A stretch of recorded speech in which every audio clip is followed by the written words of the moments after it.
notamment parce que ça fait partie de mes missions. Je suis donc très liée avec les leaders Munduruku et d'autres leaders de la région où je travaille en Amazonie brésilienne, qui en fait mènent des stratégies de lutte en permanence pour défendre leurs droits, pour essayer de montrer qu'ils sont là et qu'ils respectent leur environnement, donc contre de nombreux projets, parce qu'ils sont dans une zone où leurs ressources naturelles sont extrêmement prisées. Et beaucoup de gens sont attirés, des entreprises, les chercheurs d'or, les exploitants forestiers, et puis plein d'autres personnes sont attirées par ces ressources qui sont extrêmement riches dans la région. Donc du coup, ils doivent en permanence se défendre pour dire ben non, on est chez nous depuis plusieurs milliers d'années et vous n'avez pas le droit de rentrer chez nous. Donc il y a énormément de stratégies qui sont mises en place, dont on parlera. Et donc, en fait, moi qui suis amie avec certains de ces leaders, c'est aussi quelque chose qu'ils m'ont demandé, donc de diffuser au maximum ce qui se passe là-bas pour que ça se sache, pour que aussi en France, en Europe, on sache ce qui se passe là-bas. Parce qu'il y a aussi des entreprises européennes qui sont en partie responsables de leur potentielle expulsion et des risques qu'ils encourent tous les jours au niveau de leur terre, quoi. Donc, ma présentation, si j'arrive à aller jusqu'au bout, j'ai prévu de parler à peu près de ces points-là, c'est-à-dire de faire d'abord une introduction à l'anthropologie sociale, qu'est-ce que c'est, comment je suis arrivée à étudier ça, cette discipline. Ensuite, de voir comment est-ce que moi je travaille sur le terrain, donc comment je fais pour faire une recherche d'anthropologie en Amazonie brésilienne avec des gens qui vivent très différemment d'ici. Ensuite, on va parler un peu du contexte géographique. Bon, ça c'est rapide, hein. Je vais juste vous montrer des cartes pour que vous essayiez de voir à peu près où ça se situe.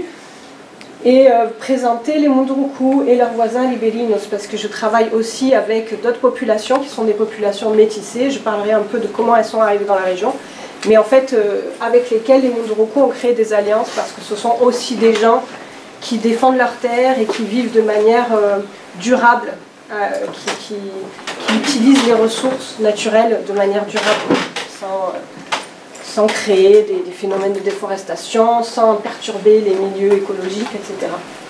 Ensuite, on va parler donc quelles sont en fait ces pressions extractivistes. Donc rapidement, ce que je vous ai dit, l'or, le bois, le cœur de palmier, mais il y a aussi le diamant, etc. Enfin, tout ce qui attire les gros entrepreneurs extérieurs, souvent étrangers, à venir chez eux.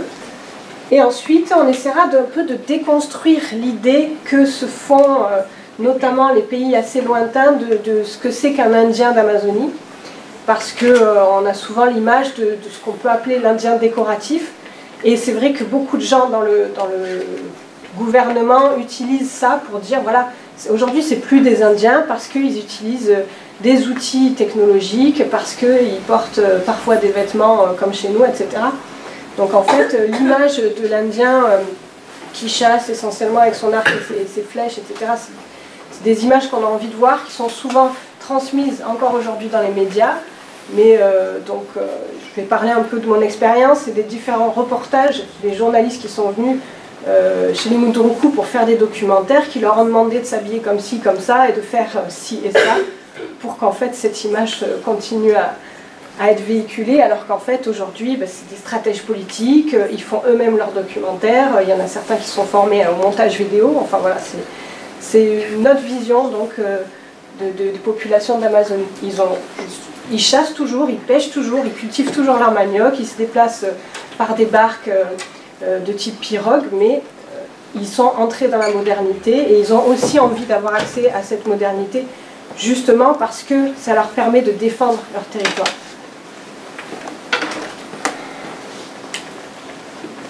Voilà, alors, qu'est-ce que c'est l'anthropologie sociale ? Rapidement, un des grands maîtres de l'anthropologie sociale, c'est Claude Lévi-Strauss. Je ne sais pas si vous avez entendu parler de lui, enfin un des maîtres au niveau français. Il a beaucoup travaillé justement sur l'Amazonie brésilienne, et lui, il a commencé par aller sur le terrain très jeune, à vivre avec les populations Bororo, donc d'Amazonie. Et en fait, lui, il a un peu comparti l'anthropologie en trois niveaux, en trois échelles, en trois moments en fait. Il y a d'abord l'ethnographie, quand on va sur place, donc on va sur le terrain, moi en Amazonie, on prend des notes, on observe ce que font les gens, on vit avec eux. Il y a ensuite l'ethnologie, où en fait toutes ces données qu'on a récupérées, tous les entretiens qu'on a enregistrés, toutes les discussions qu'on a eues avec les gens, on les met en parallèle avec d'autres choses qui ont été faites ou dans la région ou dans la même région, mais historiquement, dans des périodes différentes. Et ensuite, on va essayer de tout rassembler dans ce grand tout qui s'appelle l'anthropologie, donc l'étude de l'homme de manière générale, en essayant de voir qu'est-ce qui fait l'organisation sociale de tous les êtres humains sur la Terre. Donc on a tous des façons de vivre très différentes, mais en même temps, il y a tout le temps des systèmes d'organisation. Donc même si les systèmes, par exemple, politiques sont différents entre un peuple et l'autre, tout le monde a une façon de faire de la politique. Même s'il y a des façons très différentes de se marier, ben, tout le monde se marie. Même s'il y a des façons très différentes de classifier la nature, c'est-à-dire de dire, chez nous par exemple, dans les sociétés occidentales, on va dire, il y a les mammifères, il y a les ovipares, etc. etc. Dans d'autres cultures, on va dire, voilà, il y a des animaux qui rampent, il y a des animaux qui marchent, il y a des animaux qui volent. C'est comme ça qu'on va décomposer et classifier ce qui nous entoure. Donc voilà, là après c'est le niveau de l'anthropologie. Alors moi, ce qui m'intéressait au départ dans ces études-là, quand je suis sortie du lycée, j'avais envie de faire de l'humanitaire pour humblement sauver le monde, hein, petite ambition. Et donc en fait, quand j'ai commencé mes études de sociologie, j'ai compris que beaucoup de projets humanitaires, beaucoup de projets dits de développement, en fait, ça mettait souvent la pagaille dans les sociétés locales. Alors bien que ça parte d'une bonne intention, il y a souvent des problèmes qui se posent après. Les populations locales se retrouvent dans un système d'échange où ils sont assistés par les gens qui viennent leur apporter leur aide. Et en fait, des fois, il y a des dérèglements. Donc, par exemple, quand j'ai travaillé en Afrique pour mon master, donc au sud du Sénégal, dans la région de la Casamance, il y avait eu pendant toute une période un projet d'EDF de mettre en place des puits d'eau dans les villages. Donc c'était un projet voilà, avec une belle intention que les villages soient directement un accès à l'eau sans avoir à se déplacer plusieurs kilomètres pour aller chercher l'eau très loin, etc., etc. Donc ça part d'une très belle intention. Et finalement, ce qui s'est passé, c'est qu'il y a eu des dérèglements au niveau sociaux et au niveau surtout environnementaux. C'est-à-dire qu'au bout d'un moment, les puits, parce que évidemment les gens allaient plus souvent tirer de l'eau et utiliser l'eau de manière différente, c'est-à-dire que nous, que les pays occidentaux allaient leur dire bon, il faut utiliser l'eau comme ci, utiliser l'eau comme ça. Et en fait, ce modèle social qui est vraiment le nôtre, donc en France et en Europe, qui correspond à un système où on a plus d'accès à l'eau, il était très différent de là-bas. Donc en fait, au fur et à mesure, les nappes phréatiques se sont vidées et elles se sont remplies avec de l'eau salée de la mer. Ce qui a fait que les terres ont été gorgées de sel et après impossible de cultiver. Donc ça a provoqué d'énormes dégâts sur place. Et ce qui fait qu'en fait, il y a beaucoup de projets humanitaires et de développement qui ne prennent pas en considération le long terme et ni l'organisation sociale locale. Ces gens-là, ça fait des milliers d'années qu'ils vivent sur ces terres-là, ils savent se débrouiller, ils se sont adaptés aux conditions. Donc c'est plutôt eux qu'il faudrait écouter et à la limite appuyer. Les organisations humanitaires seraient là pour appuyer les projets qui sont faits par les locaux. Donc c'est ce qui se passe de plus en plus, hein. Je ne veux pas du tout critiquer les organismes humanitaires et de développement, mais en fait voilà, moi je me suis rendu compte de ça, et donc j'ai décidé de faire autre chose, et notamment d'aller découvrir comment est-ce que justement les savoirs traditionnels, les savoirs des populations apportent énormément de richesse à notre façon de vivre. Et justement, la diversité des façons de vivre pouvait nous enrichir. Donc moi, j'avais envie d'aller voir comment est-ce que les gens se soignent avec les plantes, comment est-ce que les gens interagissent avec la nature. Et ça m'a toujours beaucoup intéressée parce que je pense, et je ne suis pas la seule à le penser, mais si on conserve tous ces savoirs, c'est ça qui va permettre de protéger l'environnement et puis de limiter la casse au niveau écologique à laquelle on assiste aujourd'hui. Donc la notion d'ethnocentrisme était un peu employée par tout le monde, c'est-à-dire qu'en fait on considère que le modèle occidental c'est le seul modèle qui existe, un modèle économique, donc c'est comme ça qu'on fait de l'argent, un modèle social avec la famille réduite à un père, une mère, un enfant, etc. C'est comme ça qu'il faut vivre dans tel type de maison. Enfin voilà. Tout ça, c'est une façon de voir les choses. Et en fait, il y en a des milliers de façons de voir les choses. Et toutes les sociétés ont leur façon de s'organiser. Ensuite, je me suis mis donc à m'intéresser à l'anthropologie de la nature. Donc comment est-ce que les gens percevaient la nature? Et là, il y a un livre qui m'a particulièrement beaucoup intéressée. C'est un livre de Philippe Descola qui s'appelle « Par-delà nature et culture ». Et en fait, il explique qu'on vit dans des sociétés que lui, il a appelées naturalistes. Ça veut dire qu'en fait, nous, on utilise le concept de nature. Mais dans d'autres populations, ce concept, il n'existe pas. La nature, alors on va dire, la nature n'existe pas en Amazonie. Eh ben non, la nature n'existe pas en Amazonie. C'est-à-dire que pour les gens, les Indiens d'Amazonie, il n'y a pas de nature parce qu'en fait, il n'y a rien d'autre que la nature. Ce que nous, on appelle nature, pour eux, c'est leur maison, c'est la vie. Donc il n'y a pas de mot pour dire ça. Et chez nous, on dit que la nature, c'est ce qui n'est pas humain. Donc en fait, l'humain est complètement retiré de tout ce qui est naturel. Et chez les populations d'Amazonie, ça fait tellement partie de leur vie courante, ils en font totalement partie. Donc ils ne peuvent pas l'identifier comme notion extérieure à eux. Donc c'est pour ça que Descola, dans son livre, il dit qu'on est dans une société naturaliste. Donc la notion de nature est centrale.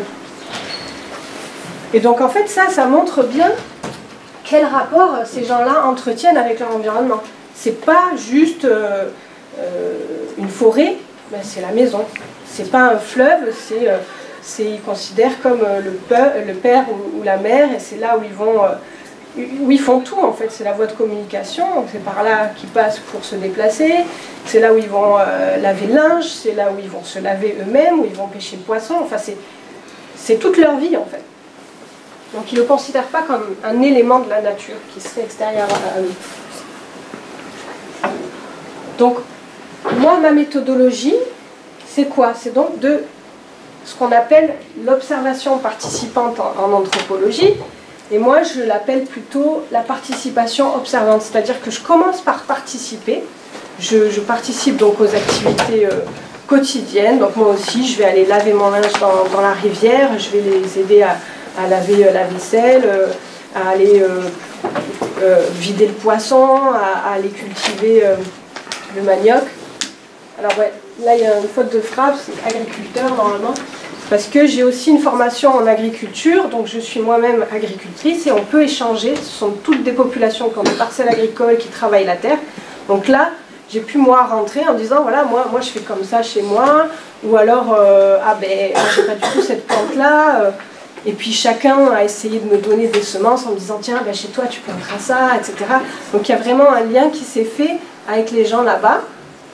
Et dans la vie quotidienne, ça m'a beaucoup aidé en fait à construire des relations. Et à chaque fois que je devais me déplacer de village en village, le village où j'ai passé du temps, bah, ils venaient, quand ils m'amenaient, les personnes m'amenaient dans le village d'après, ils faisaient un peu ma pub en disant voilà, elle sait travailler, tu peux la faire travailler ci, ça, tu t'inquiète pas, elle peut manger tout, enfin voilà. Donc ils faisaient un peu ma pub et ce qui m'a ce qui m'a aidé à pouvoir travailler là-bas. Ensuite, on peut se poser la question de la recherche extractiviste, c'est-à-dire qu'on va parler de l'extractivisme des ressources, mais là, ce terme-là, il peut aussi s'appliquer à la recherche en ethnographie, parce qu'il y a beaucoup d'anthropologues qui ont été critiqués parce qu'ils sont arrivés sur place, dans des populations, dans des villages, et en fait, ils ont pris des informations, et ils sont partis, et plus rien. Donc du coup, c'est aussi... je veux dire, le savoir d'un peuple, le savoir ancestral d'un peuple, les traditions, etc., c'est des choses qui sont extrêmement personnelles, c'est des choses qui doivent se mériter, en fait. Par exemple, quand j'ai fait mon travail au Sénégal avec les praticiens, donc les thérapeutes traditionnels, je disais systématiquement, moi, je ne veux pas apprendre votre savoir, je n'ai aucune légitimité à apprendre ce que vous savez, ce que vous avez appris par la transmission de vos pères, de vos grands-pères, etc. Moi, je ne suis même pas initiée, parce qu'il y a aussi tout un processus d'initiation pour faire partie de l'ethnie en question. Moi, j'ai travaillé avec le peuple Diola. Et en fait, je leur disais, moi, je ne suis pas là pour prendre votre savoir. Moi, je suis là pour comprendre, de manière générale, quels sont vos rapports avec les plantes, avec les arbres, au moment où vous soignez les gens. Et je ne veux pas savoir si tel arbre ou telle racine soigne telle maladie. Ça a engendré aussi beaucoup de pillages de connaissances, et qui ont bien servi après à certaines compagnies pharmaceutiques, qui ensuite ont breveté des techniques et des savoirs traditionnels, et qui ont demandé après aux mêmes populations de payer quand elles pratiquaient leur savoir traditionnel. Donc ça devenait complètement absurde. Et ça fait partie de ce qu'on appelle la biopiraterie, c'est d'aller voler les connaissances de certaines populations. Et donc c'est un piratage des connaissances biologiques et donc du coup après des ressources. Parce qu'évidemment quand ils apprennent qu'une plante peut soigner une maladie, là il y a une ruée vers l'or, on va dire, mais vers la diversité biologique, et à ce moment-là, c'est souvent que cette espèce disparaît de la région. À chaque fois, il faut un peu se remettre en question, parce que l'anthropologie, ça reste une science. Alors, c'est pas une science objective comme... est-ce que les sciences sont objectives? Mais bon, une science sociale, c'est difficile, parce que moi, je vais toujours observer les autres avec mon propre point de vue, avec l'éducation que j'ai eue, avec toutes mes expériences, avec mon passé culturel. Donc j'arrive avec ma culture de française, du sud, etc. Enfin, j'ai une façon de manger, j'ai une façon de me représenter le monde qui est très différente des gens chez qui je vais. Donc à chaque fois que je vais faire une observation, c'est toujours par rapport à moi, à mon point de vue. Alors ça, évidemment, ça c'est un des travaux de l'anthropologue de justement déconstruire ça, en essayant de faire quelque chose de relativement objectif, mais aussi de se dire pourquoi est-ce que je vais là-bas. Moi, les populations d'Amazonie, ça m'a toujours beaucoup touchée, de voir ce qui se passe chez eux, la destruction de la plus grande forêt du monde, sachant que j'ai quand même une fibre écolo depuis petite, donc pour moi, l'Amazonie, c'est un peu le symbole de l'écologie au niveau mondial. C'est la plus grande forêt tropicale du monde et on voit les désastres qui ont déjà un impact sur le climat mondial, en fait. Donc du coup, quand je vais là-bas, je m'intéresse aussi, je me pose la question de comment est-ce que je fais pour faire une étude scientifique, entre guillemets, tout en étant impliquée émotionnellement, parce que ça me touche et j'ai envie de me battre avec eux. Donc là, il faut justement essayer de faire la part des choses pour arriver à quelque chose d'objectif et de relativement concret. Donc là, j'ai quelques photos de mon travail et mon observation observant. Donc là, c'était pour la torréfaction du manioc. Donc là, voilà, j'ai appris depuis le début, au moment de planter les manivas, donc c'est des genres de boutures de manioc dans la terre, jusqu'à désherber, voilà, tout le travail de la parcelle, toute la chaîne de production du manioc, j'ai appris à faire, et notamment la torréfaction. Donc c'est passer des heures devant ces fours, donc il fait déjà 35 degrés à l'extérieur, 35-40 degrés à l'extérieur, on s'imagine, avec 90-98% d'humidité. Et on est pendant plusieurs heures devant ces fours avec ces genres de rames là à faire, à torréfier le manioc, la farine, pour éviter qu'elle crame évidemment sur ces grandes plaques. Ensuite là, c'était une réunion dans l'autre communauté, donc là c'est pas des populations indigènes dont je parlerai, donc c'est leurs voisins, c'est les voisins des Munduruku qui s'appellent les populations ribérinas, riveraines de Montana Mangabal, qui vivent aussi sur les berges du fleuve Tapajós, je vous montrerai la carte après. Et donc là j'ai participé, je les aide aussi au moment des réunions à écrire les comptes rendus, parce que ce sont beaucoup des populations qui ne savent pas lire ni écrire, ou s'ils le savent c'est vraiment très très basique, ils savent signer leur nom, etc. Donc du coup, moi systématiquement, quand ils ont besoin, je fais des comptes rendus de leurs réunions, j'écris des documents pour qu'ils puissent obtenir, je sais pas, des bourses familiales, des aides pour leur retraite, etc. Parce qu'ils ont aussi accès à des aides sociales, même au fin fond de l'Amazonie. Mais vous parlez leur langue? Alors eux, ils parlent brésilien, enfin portugais. Portugais du Brésil, et bon, je l'ai un peu appris sur le tas. Mais bon, j'arrive maintenant à bien me débrouiller. Et les Munduruku parlent beaucoup Munduruku. Je commence à comprendre certains mots, mais il y a toujours beaucoup de personnes qui ont appris le portugais avec les missions et avec les contacts qu'ils ont avec les populations non indigènes. Donc là, par exemple, c'était pendant la démarcation d'un territoire. Donc la démarcation, c'est quoi? C'est on va en forêt, on ouvre des chemins et on pose des panneaux d'interdiction de rentrer sur le territoire. Donc ce sont les populations humaines qui mettent en place ce genre de choses. Donc là en fait j'étais en train de cuisiner, parce que j'étais la seule femme du groupe au moment de la démarcation. Il y avait 25 guerriers, des Munduruku et des populations de Montana Mangabal. Donc on était en pleine forêt pendant une semaine. Et comme les tâches sont très réparties entre les hommes et les femmes, je me suis retrouvée à faire à manger pour les 23 guerriers. Et donc là, je cuisinais du singe et de la tortue, par exemple, qui avaient été chassés la journée. Sachant que je suis végétarienne en temps normal, donc c'est aussi une adaptation de l'anthropologue à la vie locale. Et voilà, mais ça s'est très bien passé. Et puis je devais aussi porter les gamelles, parce que je sais porter et que j'ai quand même un peu de force. Et du coup, quand j'y retourne, tout le monde raconte cette anecdote en disant voilà, elle nous a fait à manger, etc. Voilà, donc là on voit un peu le groupe, ça c'était à la fin de la démarcation, on était tous épuisés. Voilà. Donc pour remettre un peu en contexte ce terrain de recherche, donc en fait moi je travaille au niveau du point rouge qui se trouve ici. C'est donc l'état du Para, il est là défini.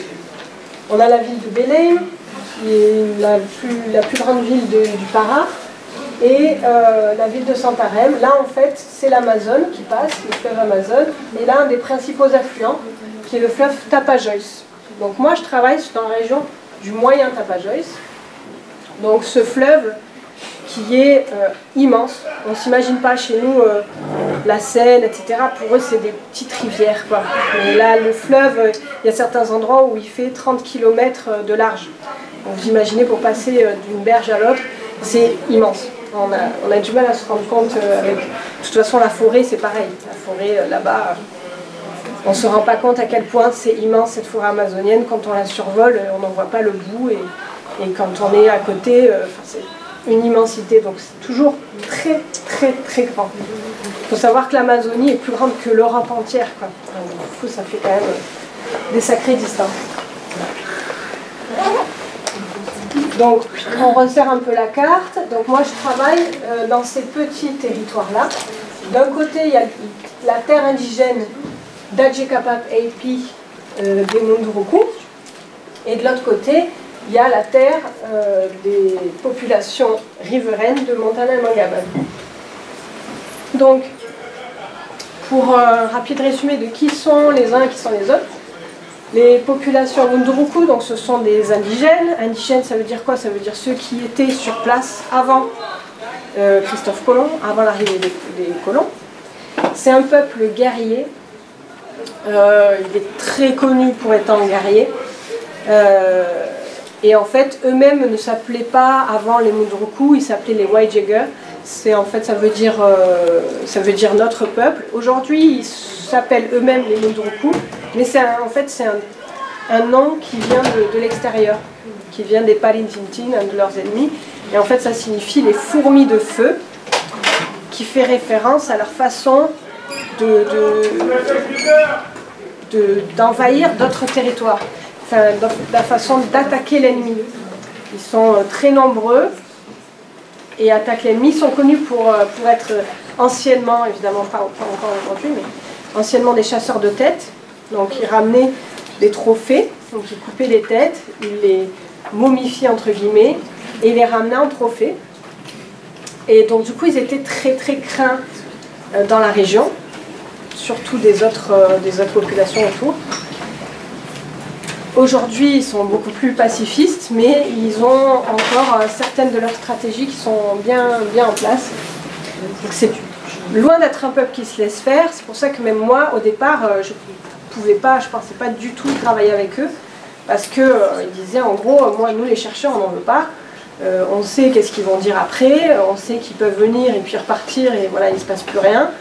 En fait, c'est un concours de circonstances, c'est en faisant connaissance avec les uns les autres, en parlant un peu de ma manière de vivre, parce que je vis dans le sud, dans la haute vallée de l'Aude, et je vivais à l'époque, quand j'ai commencé mon terrain, dans une yourte en plein milieu de la forêt, donc je leur montrais ma maison, et ils disaient, ah ben, ouais, tu vis un peu comme nous, et puis je leur montrais aussi mes parcelles, et toi aussi, tu cultives la terre, donc...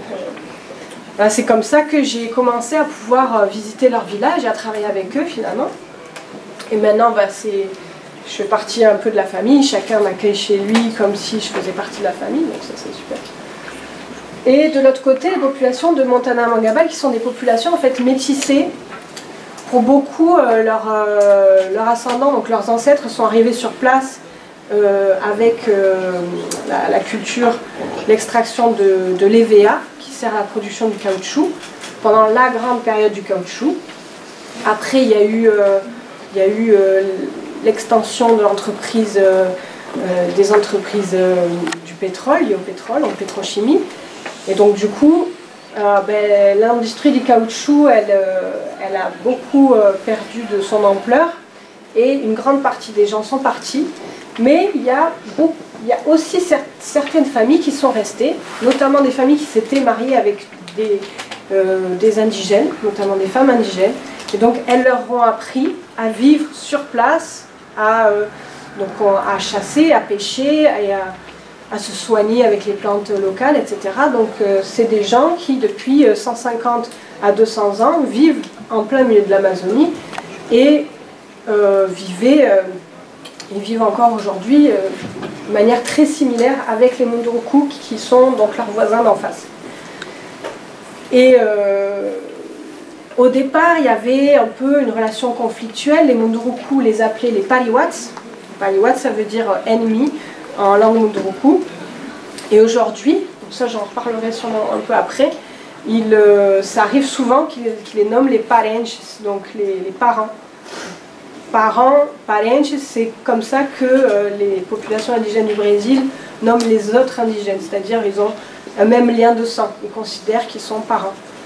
Et là on voit qu'en fait c'est leur façon de vivre et de respecter le sol, de respecter le fleuve, de respecter la forêt, qui fait le lien entre les deux peuples. Et donc c'est pour ça qu'ils les considèrent aujourd'hui comme membres de la photo, par exemple de l'assemblée à laquelle j'ai participé en 2017. Donc là on voit les groupes de guerriers.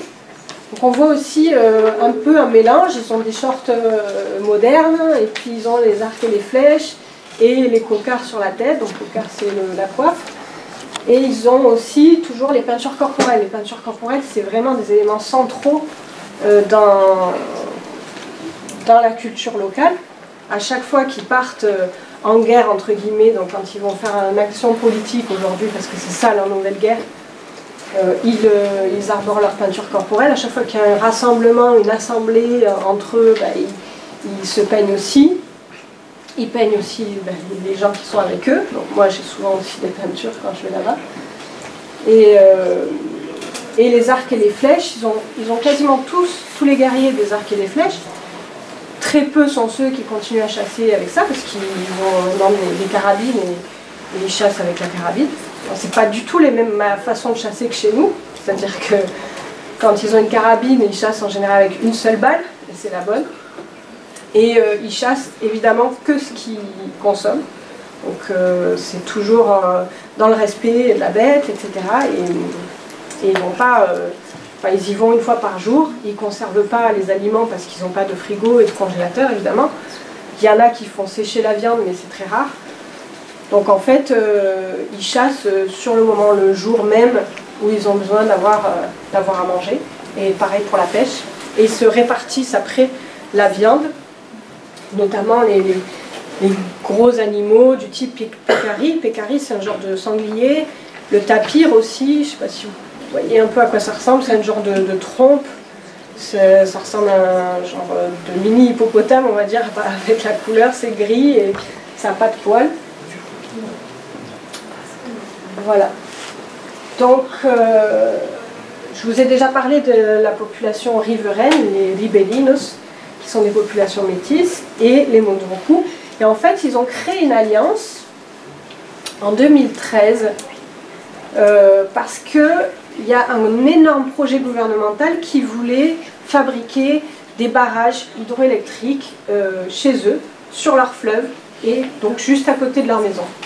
En fait, la conséquence de la construction de ces barrages, ça ferait l'inondation des berges, donc la perturbation totale des milieux, une grande partie de la forêt détruite, les poissons aussi, et surtout leur village inondé. Donc en fait, le gouvernement avait proposé une expulsion de ces populations vers la région périurbaine d'Itaituba. Alors imaginez-vous des gens qui en fait ne savent pas lire ni écrire, ont toujours vécu avec énormément de savoirs, mais des savoirs relatifs à leur forêt. Et donc ils chassent, ils pêchent, ils cultivent. Qu'est-ce qu'ils vont faire en ville en fait? C'est vraiment un moyen de les détruire et de les tuer clairement, parce qu'après il y a c'est un ethnocide. On parle d'ethnocide, même voire de génocide, parce que on sait très bien qu'est-ce qui se passe pour les populations indigènes qui sont expulsées vers des centres périurbains. Donc c'est l'alcool, la drogue et le chômage, parce qu'ils ne trouvent pas d'emploi, tout simplement. Et donc du coup, l'alcool, il faut savoir que ça fait énormément de dégâts chez les populations indigènes, parce que c'est des gens qui n'ont pas forcément l'enzyme qui permet de détruire l'alcool dans leur corps, enfin de l'assimiler. Et donc du coup ça rend fou. Et il y a beaucoup d'indigènes qui deviennent fous et qui sont alcooliques, et enfin voilà, ça fait des gros dégâts. Donc bon, dans beaucoup de villages indigènes Munduruku, l'alcool par exemple est interdit. Et c'est le cas dans des villages indigènes d'Amérique du Nord aussi. Donc là en fait c'est une photo qui a été prise au moment du début de la lutte contre la construction de ces barrages, parce que les populations métisses, elles étaient aussi, ribelinas, je veux dire, elles étaient aussi touchées par la construction de ces barrages, parce qu'eux aussi ils allaient être expulsés.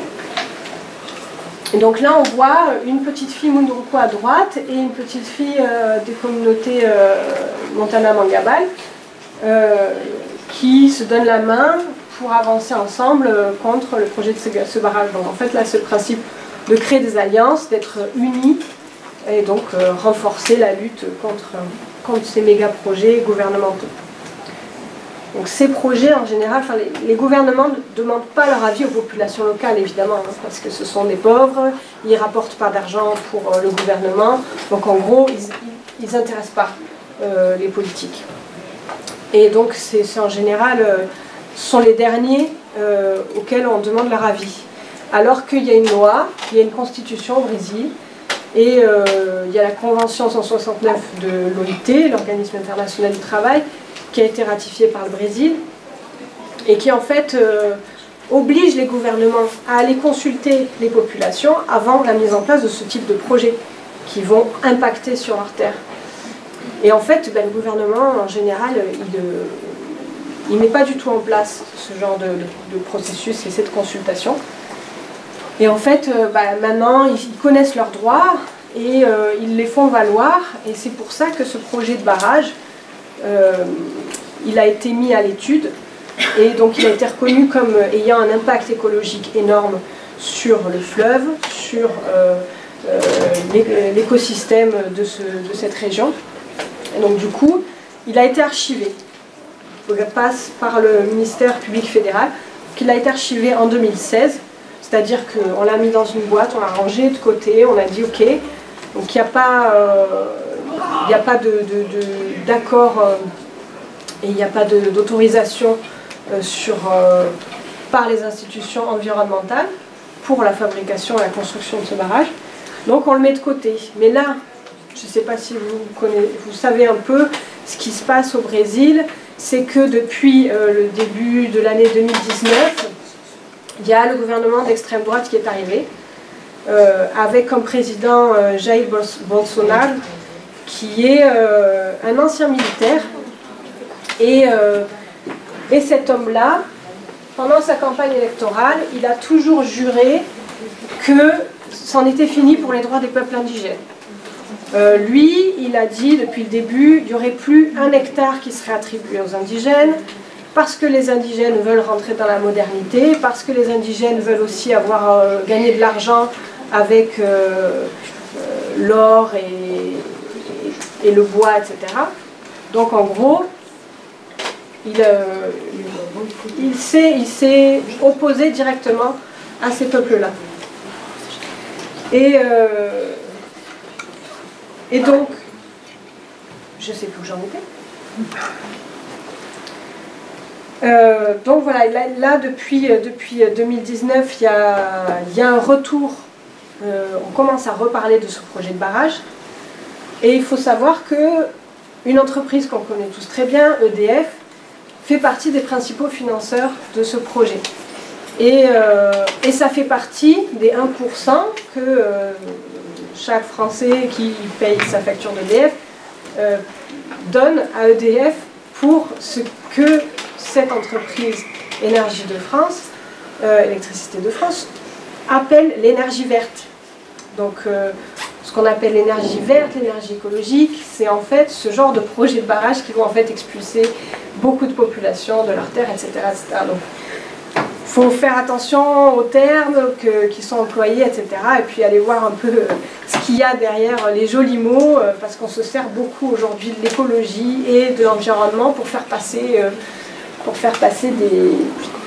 d'autres idées et d'autres types de projets qui peuvent avoir en fait des conséquences dramatiques sur d'autres plans, peut-être moins écologiques, bon là même si ça a un impact écologique, mais sur le plan social notamment. Créer une alliance, et donc pour démarquer leur terre, pour revendiquer leur terre, ils se sont donc liés, associés. La photo où j'étais avec tous les guerriers, etc., donc c'était la démarcation des territoires des populations ribérinas, et il y avait beaucoup de Munduruku qui sont venus soutenir cette démarcation. Parce que les Munduruku considèrent que depuis des milliers d'années, eux, ils vivent sur les terres du Tapajós. Et donc, en fait, ils doivent aussi lutter pour protéger ces terres-là, que ce soit les uns ou les autres qui habitent dessus, en fait. Et donc là, on voit un jeune Munduruku qui en fait, écrit une plaque d'interdiction d'entrée sur le territoire des voisins. Donc là, par contre, c'était la démarcation des terres indigènes Munduruku. Et donc on voit des gens qui font partie de la communauté traditionnelle. Donc c'est Oshi Kukachitu qui est un des principaux leaders, Ezekiel, enfin il y en a plusieurs, il y a le Negué là-bas. Enfin voilà, il y a un gros mélange et les uns vont aider les autres dans leurs processus territoriaux. Donc il y a vraiment une alliance Et comme je l'ai déjà dit, ils sont aujourd'hui considérés comme parents, entre guillemets. Donc, quelles sont les pressions extractivistes et quelles sont leurs conséquences sur l'environnement? Il y a l'orpaillage. Donc en fait, quand on se balade dans le coin, on voit beaucoup de ce type d'embarcations, qui sont des dragues en fait. Donc le principe, c'est d'aller récupérer le fond des eaux fluviales. Ces eaux-là, mélangées à la terre, sont toutes récupérées dans ces bacs-là, mélangées au mercure et redéversées après dans le fleuve. Et en fait, le mercure sert à récupérer l'or, avec un effet de densité, et du coup à rejeter la terre. Alors on estime que dans le Tapajós, il y a 2 tonnes de mercure qui sont extraites dans le fleuve par mois, contre 4 tonnes de mercure, 2 tonnes d'or, pardon, j'ai bugué, 2 tonnes d'or qui sont extraits du fleuve contre 4 tonnes de mercure qui sont déversées. Donc je ne sais pas si vous connaissez un peu ce métal lourd qu'est le mercure, mais en gros ça pose énormément de problèmes, donc déjà sur le plan écologique, puisque ça intoxique les poissons. Les poissons, ce sont les humains qui les consomment, ce sont essentiellement des consommateurs de poissons, et même l'eau de consommation elle est toujours polluée, quoi. Donc en fait, ça crée d'énormes troubles neurologiques. En fait, quand on est intoxiqué au mercure, il y a une dégénérescence neurologique qui est incurable. Donc en fait, petit à petit, on perd ses capacités, on commence à plus bien voir, à plus pouvoir marcher, etc., jusqu'à en mourir en fait. Et ça fait plus de 70 ans qu'on connaît les effets du mercure sur la santé humaine, mais il n'y a rien qui est fait. Et il n'y a aucune étude dans la région qui a été menée pour voir si ces gens-là étaient intoxiqués ou non. Là, je suis rentrée de mon terrain, donc le dernier terrain début décembre. Et là, c'était la première fois qu'il y avait un groupe qui venait s'intéresser aux conséquences du mercure dans la consommation pour ces populations-là. Donc voilà, ce qui montre qu'en fait, le gouvernement, c'est des gens qui ne rapportent pas d'argent à l'État, qui sont quasiment autosuffisants. Donc du coup, on ne s'intéresse pas à eux, à leur santé, etc. Donc il y a d'autres types d'orpaillage, ce type de mine à ciel ouvert. Donc là, ça cause aussi la déforestation, c'est sur des zones boisées, quoi. Donc là, on coupe les arbres et on creuse des trous, et là aussi, il y a un énorme déversement de mercure. Donc on imagine les dégâts que ça produit. Donc là, c'est une pépite d'or, enfin 1 gramme d'or, qui avait été changé contre du poisson. Parce que c'est ça qui est très complexe aujourd'hui, c'est qu'à la fois tout le monde est d'accord pour dire il y a des conséquences sur l'environnement, sur la santé, etc.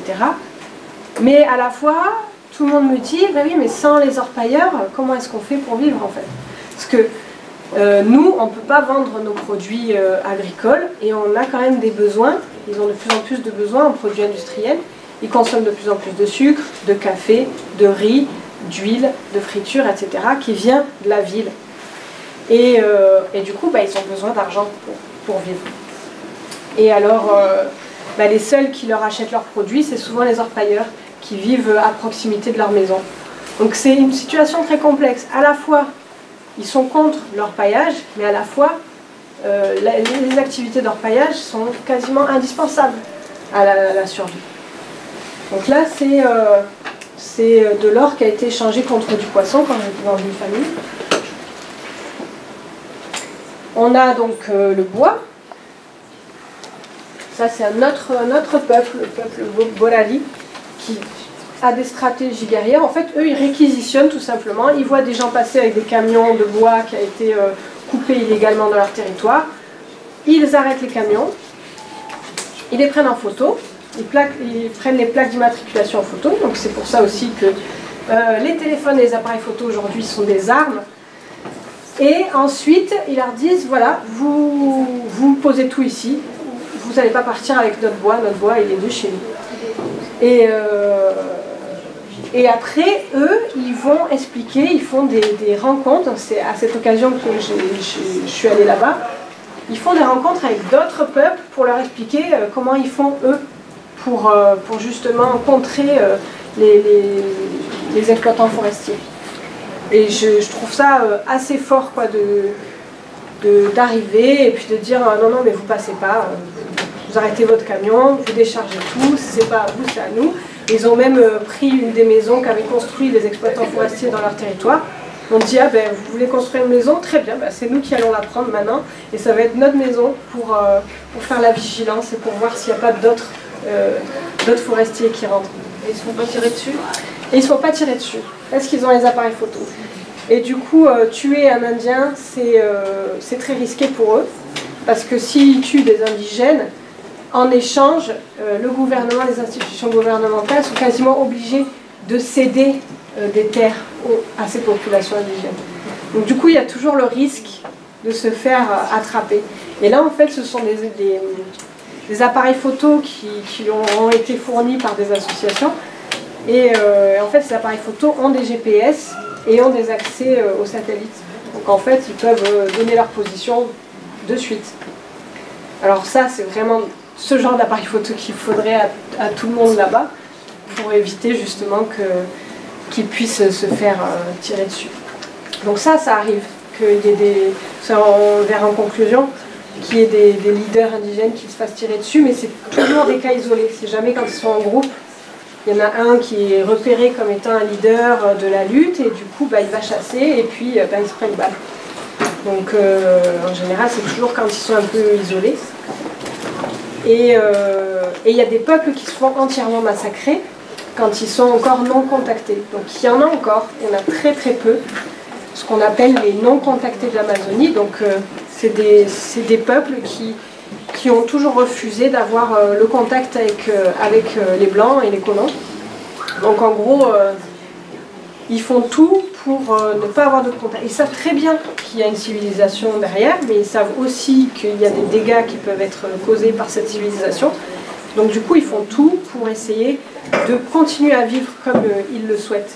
Mais sauf que le problème, c'est qu'à la fois, ils se cachent, ils vivent de leur manière et ils refusent tout contact, mais à la fois, du coup, personne ne sait qu'ils sont là. Alors du coup, c'est un peu de la chasse à l'homme. Les grandes entreprises veulent les trouver en premier, avant la fondation de l'Indien Funai, pour les tuer, et comme ça, il n'y a plus de problème. Si c'est la Funai qui les trouve en premier, la Funai va démarquer un territoire pour eux et dire, ce territoire-là, vous n'avez pas le droit d'y rentrer. Donc là, ça leur pose un peu de problème à ces gens. L'extraction du palmier, donc ça, je ne sais pas si vous mangez souvent les cœurs de palmier, c'est en fait cette partie-là, à l'intérieur du palmier, donc c'est des palmiers qui font en général 4 à 6 mètres, qui sont abattus, et dont la partie haute, c'est à peu près 50 cm, sur donc 4 à 6 mètres d'arbres, qui sont prélevés pour récupérer cette partie, pour faire le cœur de palmier. Donc à moins que ce soit une production éthique, etc., qui soit vraiment bien signalée sur la boîte et que ce soit sûr, souvent ça vient d'une exploitation assez dramatique aussi, et qui est dramatique pour ces populations. Parce que dans la région où je travaille, par exemple, ce palmier, c'est aussi un palmier où se trouvent des fruits qui sont beaucoup consommés. Ça fait le jus de l'açaï. L'açaï, c'est donc très riche en nutriments. Et aujourd'hui, moi j'ai vu la différence entre en 2017, quand je suis allée pour la première fois, où il y avait beaucoup d'açaï, et là où je suis retournée dernièrement, c'est quasiment la pénurie dans la région. Donc les gens ne peuvent même plus consommer les produits qui faisaient partie de leur alimentation de base, à cause notamment de ces exploitants. Après, les petits ouvriers, eux, ils essaient juste d'avoir de l'argent, comme ils peuvent, comme les petits orpailleurs aussi. Ils misent tout là-dessus pour pouvoir nourrir leur famille, etc. Et ils gagnent entre 80 centimes et 1 réal par pied coupé. Donc il faut diviser par 4. Donc pour nous, c'est entre 10 et 20 centimes. l'arbre coupé. Donc du coup, pour avoir un salaire, vous imaginez par mois combien ils doivent en couper. Ça fait, je sais pas, des milliers d'açaïs coupés par mois. Voilà. Donc du coup, maintenant on va passer à la dernière partie pour essayer justement de montrer que aujourd'hui c'est plus... on est très très loin du mythe du bon sauvage entre guillemets, qui est dans sa forêt, qui comprend rien au monde des Blancs, etc., au monde des Européens et du gouvernement occidental, on va dire, occidentalisé du Brésil, et qui chasse avec son arc et ses flèches. Non, aujourd'hui ce sont donc de grands stratèges politiques. Ils connaissent la loi, ils connaissent leurs droits. Ils sont en permanence en lien avec des institutions du gouvernement, le ministère public fédéral, enfin plein d'institutions. Et ils ont leur stratégie. Et alors ils n'hésitent pas, hein, ça c'est pas du genre à hésiter quand il y a quelque chose quand il y a une lutte à mener. Donc là c'est contre un projet de minération. Donc là, c'est une photo que j'ai prise fin du mois de septembre. Et c'était au moment d'une audience publique organisée par des membres du gouvernement. Parce que la région où je travaille, en fait, c'est une des régions les plus importantes dans la recherche de l'or. Tout ce qui est extractivisme de l'or, orpaillage. Et donc là, ils organisaient une audience sur les mines durables et écologiques en terre indigène. Donc, du coup, les Mudoroku, ils ne sont pas dupes, ils ont dit ouais non mais les mines ça ne peut pas être durable, c'est faux, c'est un gros mensonge. Donc en gros, votre audience publique, elle n'aura pas lieu. Donc c'est souvent ce qu'ils font. Ils arrivent donc habillés de manière traditionnelle, donc avec leurs arcs, leurs flèches, leurs peintures corporelles, leurs cocards, etc. Ils arrivent en vrais guerriers. Et bon, je vous assure que voir arriver une cinquantaine, voire une centaine de Mudoroku habillés en guerriers et qui n'ont pas forcément des têtes très sympas quand on ne les connaît pas au départ, ça impose le respect et du coup ça dissuade pas mal. Donc là, cette audience, ils ont vraiment réussi à la bloquer. Donc là, ils marquent sur leur panneau, on est contre la minération, on est contre l'exploration minière, l'exploitation minière dans le Tapajós. Et donc, ils sont les Mudoroku du haut et moyen Tapajós.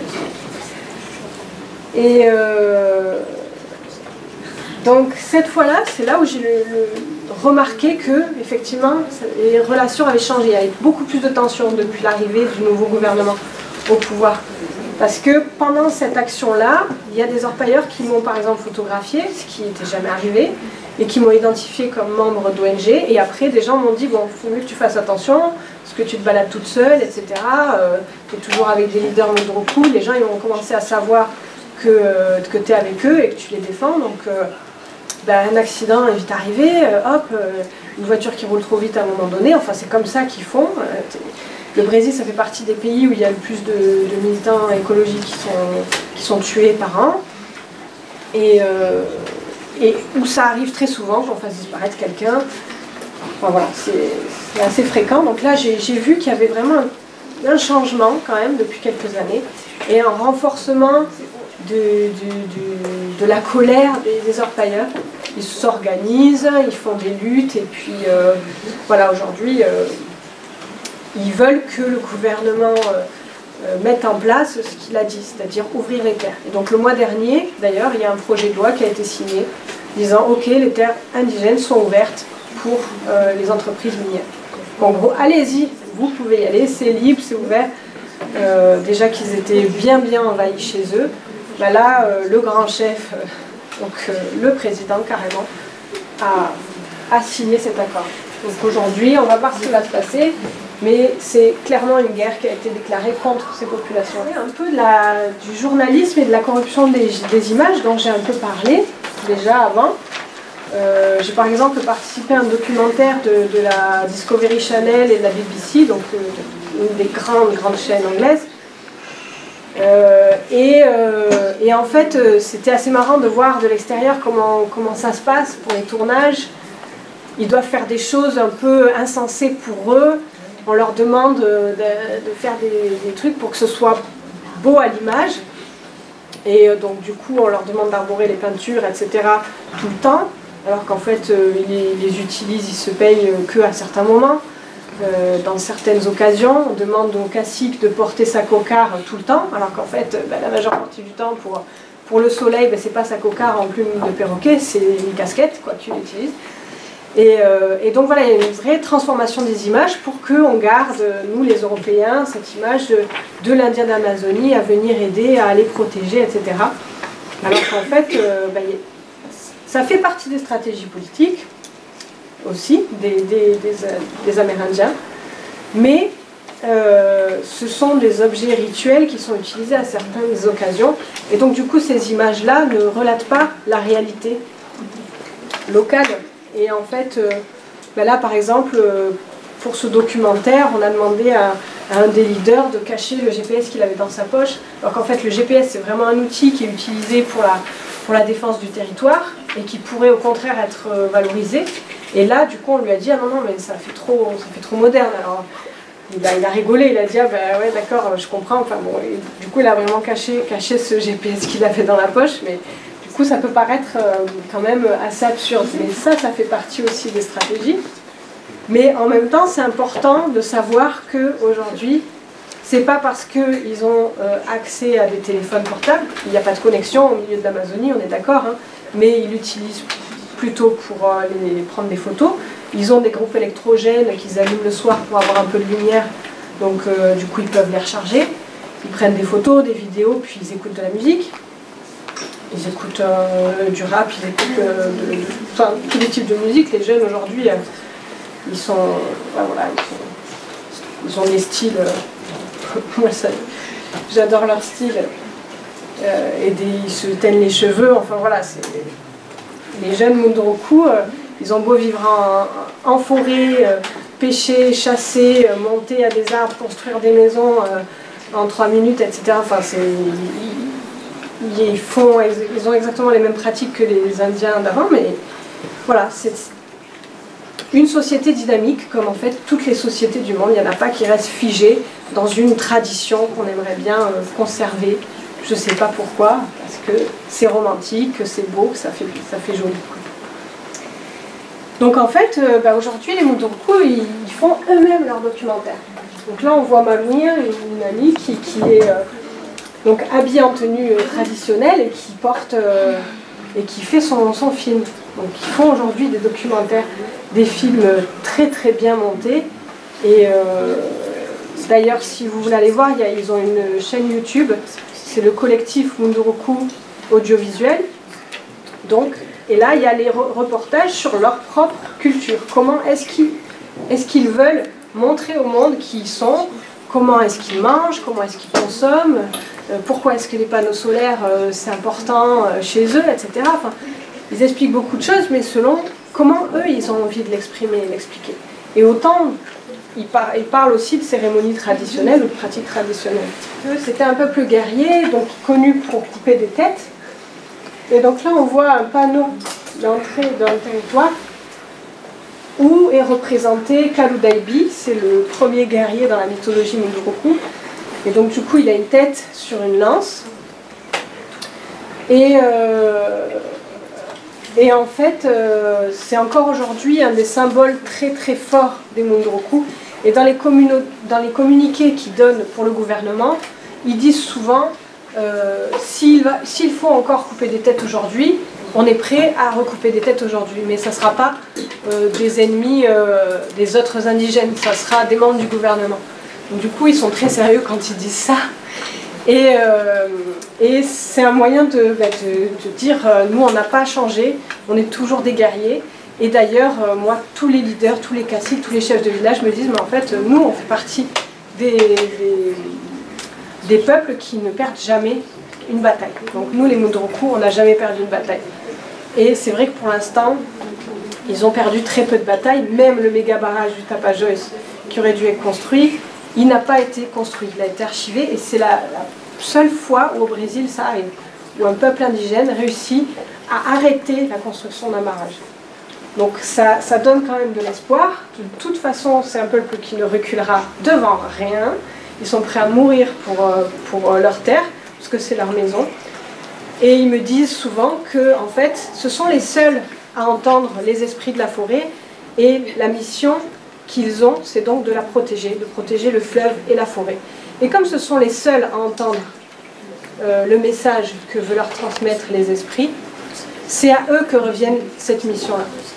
Et donc s'ils échouent dans leur mission, c'est eux qui en subiront les conséquences. Parce que les Blancs, nous, on n'entend pas le message de la forêt. C'est ce qu'ils me disent. Vous n'entendez pas. Donc ça ne sera pas vous qui subiront les conséquences, ce sera nous. Et nous, aujourd'hui, ce n'est pas juste une mission pour nous, mais c'est aussi une mission qu'on a pour sauver tous les êtres qui vivent dans cette forêt et le monde entier qui a besoin de cette forêt pour survivre.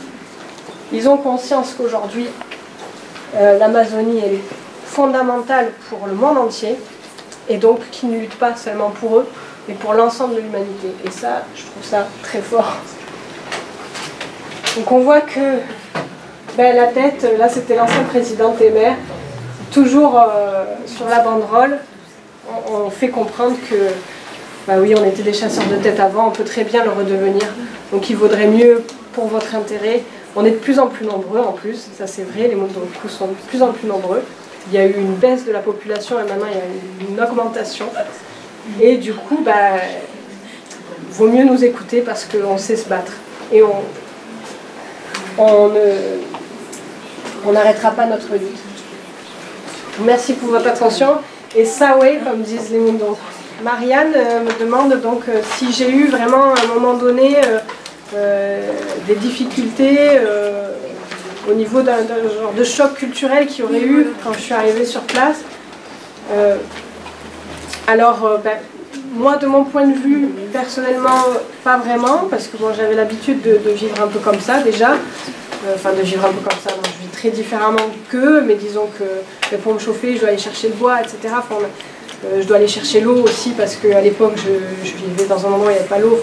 Donc j'avais quand même déjà une pratique assez différente des gens de mon pays, en fait. Donc eux, en voyant arriver une blanche qui en fait, sait travailler comme eux, c'était aussi un peu original. Mais voilà, c'était chouette. Après, il y a eu des situations, effectivement, où je me suis retrouvée, et c'était un peu compliqué, notamment une fois où j'étais dans un village, le village de Dachehuatpe, un village Munduruku, où le cacique en fait était parti pour des réunions, il était parti en ville pour des réunions sur l'éducation, etc. Et il m'a dit, bon, je te laisse ma maison, tu te débrouilles, de toute façon tu sais te faire à manger, tu sais aller chercher l'eau, donc il n'y a pas de problème, tu peux te débrouiller. Et en fait, ok, très bien, donc je suis restée chez lui. Et puis finalement, comme les belles-sœurs, donc les belles-filles du cacique, donc les femmes des fils du cacique, des maisons autour, ont remarqué que moi je me débrouillais bien pour cuisiner le poisson, etc. Elles m'ont laissé gérer, et donc cuisiner pour les enfants du cacique, et cuisiner pour le grand-père. Et donc du coup, je me suis retrouvée là dans cette maison à devoir tout gérer comme une Munduruku. Et donc là, il y a eu un peu des difficultés, notamment quand ils m'ont ramené un quart de tapir à cuisiner. Et donc, voilà, moi je suis, comme je l'ai dit, je suis végétarienne, etc. Et puis surtout, découper un tapir à la machette, j'en avais vu beaucoup faire, mais moi-même je ne l'avais jamais fait, quoi. Donc du coup, je me suis retrouvée un jour, ça m'a fait rigoler de la situation sur un moment, mais j'étais bien contente d'être toute seule dans la maison à ce moment-là, parce que il fallait que je découpe un os. Je me suis débrouillée pour cuisiner juste la viande qu'il y avait autour les premiers temps, et puis au moment où je suis arrivée à la pâte, quoi. Donc il fallait bien que je découpe l'os avec ma machette. Alors découper un os de tapir à la machette, c'est pas forcément évident. Donc je me suis retrouvée avec des bouts de viande partout, c'était le carnage. Et du coup, je regarde autour de moi, il y avait personne qui m'avait vu, je suis allée récupérer un morceau de viande qui avait éclaté partout. Enfin voilà, il y a des situations un peu cocasses dans lesquelles je peux me retrouver effectivement quand je suis sur place. Qu'est-ce qui vous a touché dans la façon de vivre ou dans les relations que vous avez eues et qui ne se passe pas comme ça en Europe? Alors déjà, l'aspect collectif, moi je suis toujours hyper impressionnée de voir qu'en fait, c'est pas du tout la vie individualiste qu'on connaît chez nous. Mais ça, bon, je l'avais déjà expérimenté en Afrique et au Sénégal en particulier. Et du coup, en fait, c'est l'engagement qu'ils ont aussi. C'est des guerriers. C'est assez impressionnant de voir ça parce que c'est des gens qui ont des valeurs et qui sont droits et qui vont jusqu'au bout de leur façon de penser et à la fois qui font des blagues, qui sont très détendus, c'est des gens très très simples et qui nous ressemblent beaucoup, mais à la fois il y a cette droiture, il y a cet engagement politique et cette façon d'être des guerriers qui imposent le respect, quoi, vraiment. Et moi, quand je pense à eux, au début, j'étais pleine d'émotions en me disant mais c'est une chance de pouvoir les côtoyer. Quand j'étais à l'Assemblée, il y a tellement une organisation, on se sent protégé par les groupes de guerriers, etc. Parce qu'ils s'appellent vraiment les guerriers. Tout Munduruku, tout jeune Munduruku sont des guerriers et les jeunes Munduruku femmes sont des guerrières. Et oui, les femmes font partie de la vie politique, j'en ai peu parlé, mais en fait, oui, c'est autant les hommes que les femmes. Et voilà, de voir cette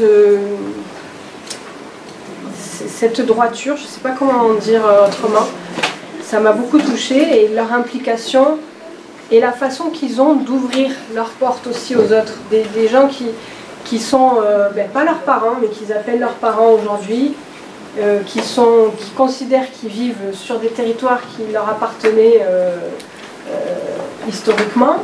Et en fait, non, mais nous on veut vous aider parce qu'on voit bien que vous savez aussi gérer l'environnement et les ressources comme nous. Donc, du coup, il y a une ouverture d'esprit et ça arrive peu chez les populations indigènes. Et aussi, ce qui m'a touchée, c'est de voir, par exemple, le rapport entre les hommes et les femmes, qui est un rapport très équilibré et très horizontal.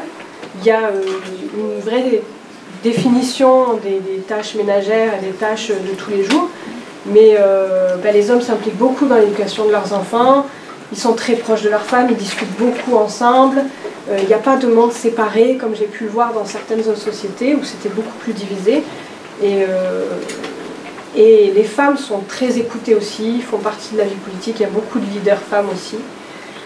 Enfin, voilà, il y a beaucoup de choses qui m'ont beaucoup touchée chez eux et leurs histoires aussi, la façon dont ils voient le monde et les animaux notamment, parce que dans la mythologie, en fait, tous les animaux viennent des Munduruku, c'est une transformation de leur dieu Kalusakaïbe,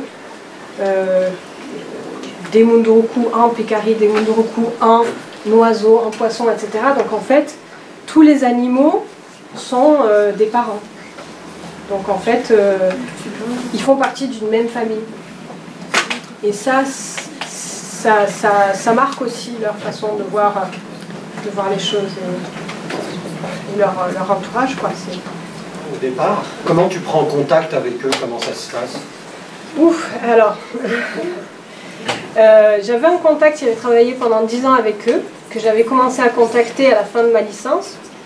Donc je sortais de ma licence, j'avais 21 ans, j'étais très jeune et puis j'avais très peu d'expérience en fait, j'avais déjà un peu voyagé mais très peu. Et donc ce linguiste, quand je lui ai demandé de venir faire ma recherche de master avec lui, au départ il avait l'air un peu emballé, puis en fait il avait eu des mauvaises expériences avec des étudiants qui n'ont pas pu vivre dans les conditions locales, parce qu'il y a des moustiques, il y a des petites bêtes, on dort dans des hamacs, le niveau de confort n'est pas forcément idéal, enfin, de notre point de vue en tout cas. Et donc du coup ça s'était très mal passé, donc finalement il m'a dit non, je ne prends pas le risque de t'emmener chez eux, en plus ça commence à être tendu avec les chercheurs, etc. Donc en gros ok, j'ai laissé tomber. Et c'est plusieurs années après, pratiquement 10 ans plus tard, que j'ai repris contact avec cet homme-là en lui disant, j'ai appris qu'il y avait des barrages qui allaient se construire, et ces barrages notamment ils vont se construire grâce à EDF. Donc moi je me sens impliquée. Je trouve ça pas normal qu'une entreprise de chez nous se fasse des sous sur la destruction de peuples à l'autre bout du monde. Donc je me suis dit, bah, si je peux moi amener ma pierre à l'édifice de leur lutte et puis ramener mon grain de sel là où je peux, en faisant n'importe quoi, j'en sais rien, tout ce qu'ils me demanderont de faire, j'essaierai de le faire, et ben, je vais essayer. Donc c'est pour ça que j'ai aussi repris mes études doctorales, c'est parce que j'ai voulu rentrer dans ce mouvement-là. Et donc j'ai écrit un mail à cet homme-là, il m'a dit, bon, moi je suis interdit d'y aller, c'est en territoire Mandonkou, mais j'ai quand même te donné d'autres contacts. Et voilà, j'ai eu un autre contact qui a beaucoup travaillé avec eux sur place. Et au départ, je ne pensais pas travailler avec les Munduruku, je pensais travailler qu'avec les Libellinos, donc les voisins. Et je me suis retrouvée dans cet échange interethnique où on voyait les hommes sur les tas de bois, là. Et là, j'ai rencontré des leaders Munduruku, et comme je l'ai dit, c'est en parlant de moi, en montrant des photos de ma maison, de mes chèvres, etc., que y a eu vraiment un échange qui s'est bien passé.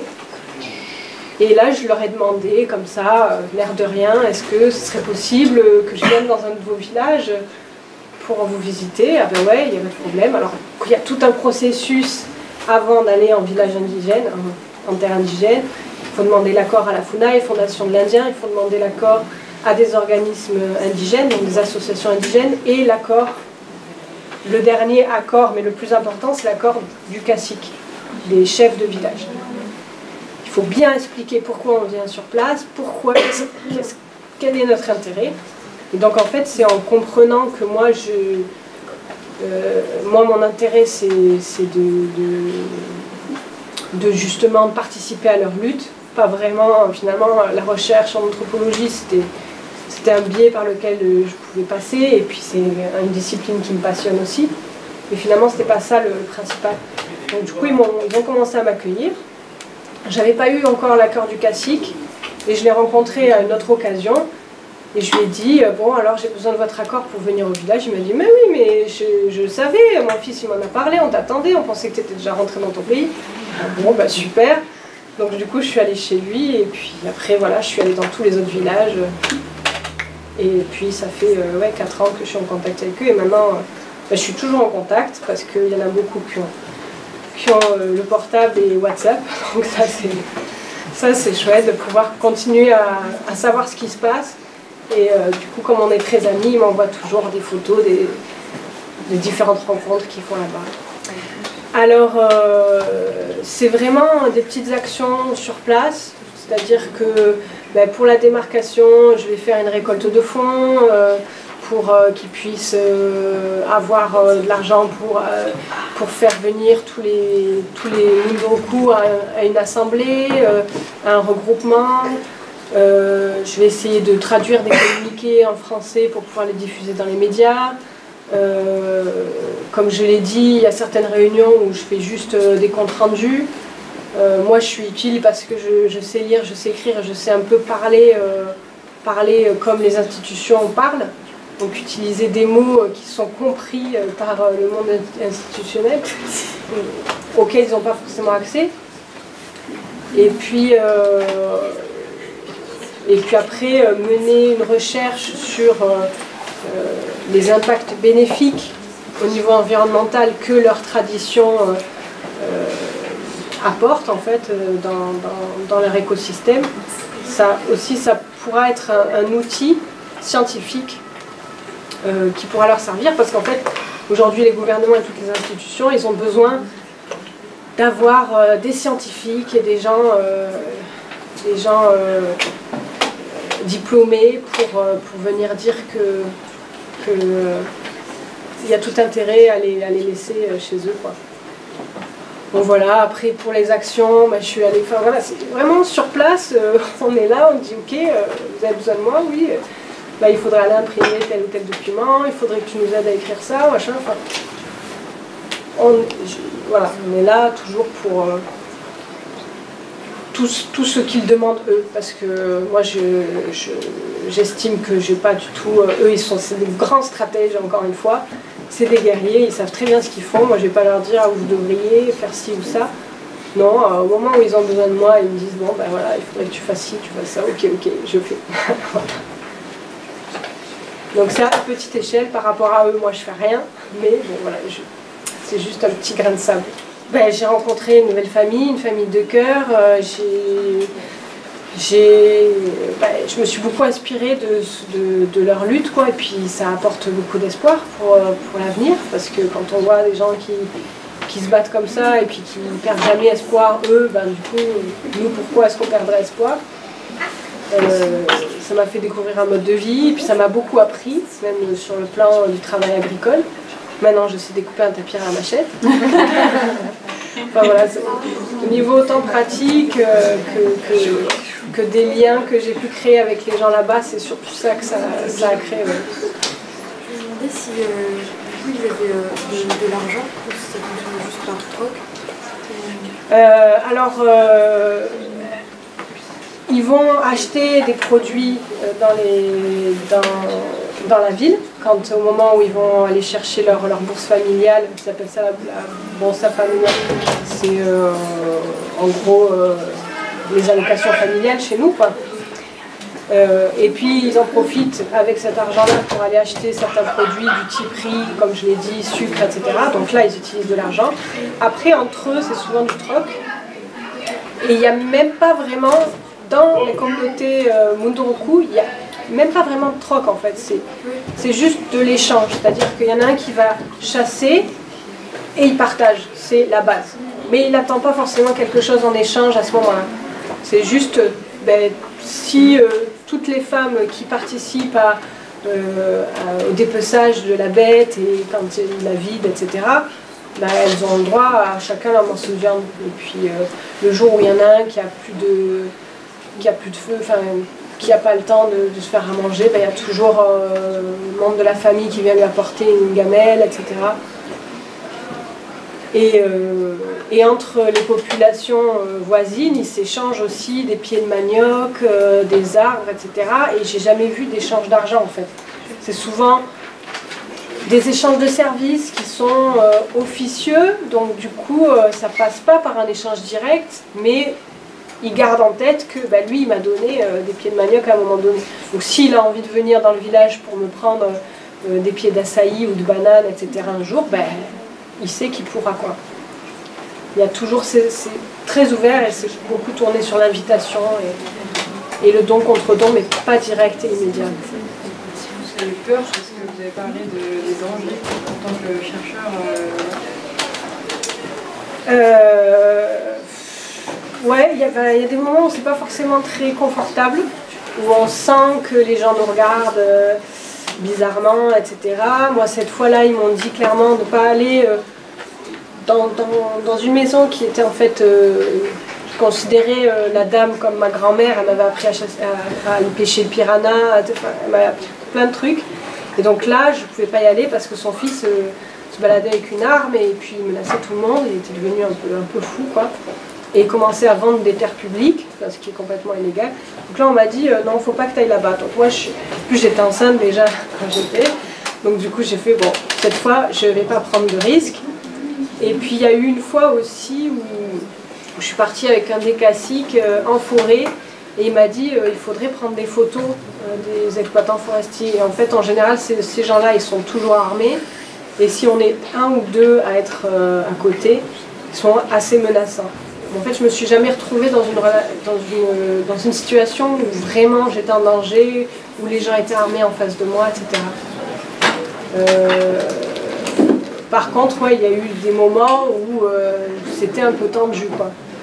Un moment où j'ai assisté à un groupe d'orpailleurs qui venait donner un groupe électrogène à un village Munduruku parce qu'ils avaient détruit totalement leur plage. Et là, le gars m'a dit, j'ai pris des photos.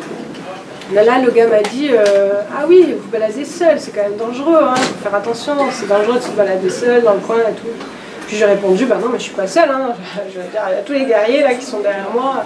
Enfin, en général, quand on est avec les Munduruku, on est hyper sécurisé parce qu'il peut rien nous arriver. Et quand je me baladais seule dans la ville d'Itaituba, où là c'est que des orpailleurs, que des exploitants forestiers, j'évitais de parler à voix haute de certains trucs. Il y a eu certains moments où j'ai été inconfortable.